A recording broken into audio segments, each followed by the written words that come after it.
Salut les amis, j'espère que vous avez la forme. Donc dans ce deuxième volet, on poursuit sur notre visite germanique.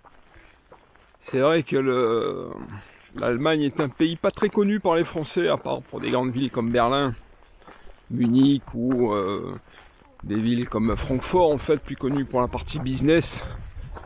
C'est vrai que c'est assez méconnu sur la partie qu'on va dire en ce qui concerne un peu la forêt noire en fait, à part peut-être plus pour les gens qui habitent dans l'est de la France, parce qu'en fait Freudenstadt, la ville qu'on va visiter dans un instant, donc c'est une ville située à l'est de Strasbourg, à peu près à 62 km, et on fait surtout en fait de la marche nordique, notamment l'hiver, la randonnée. C'est une station thermale et climatique assez réputé. Il y avait des gens, notamment comme le milliardaire Rockefeller, qui venaient en vacances là, parce que comme l'air était pur, ils venaient se ressourcer à cet endroit. Après, il y a aussi l'écrivain Mark Twain, qui venait aussi en vacances ici. C'est vraiment pas mal.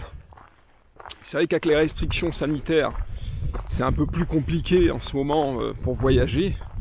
C'est vrai que là, comme on n'est pas loin de la France, il suffit à peu près pour 1h15 de voiture depuis Strasbourg, donc ça se fait assez facilement. Et bon, il n'y a pas le problème que quand on prend des billets d'avion et qu'on n'a pas l'assurance à la dernière minute, s'il y a un changement des restrictions sanitaires, donc on ne peut plus y aller. Donc là, on n'est pas sur ce problème-là. Donc là, si tu veux y aller en ce moment pour t'échapper un peu dans le cadre de ces vacances, bah, tu peux aller faire un petit tour, c'est assez sympathique. La suite en images.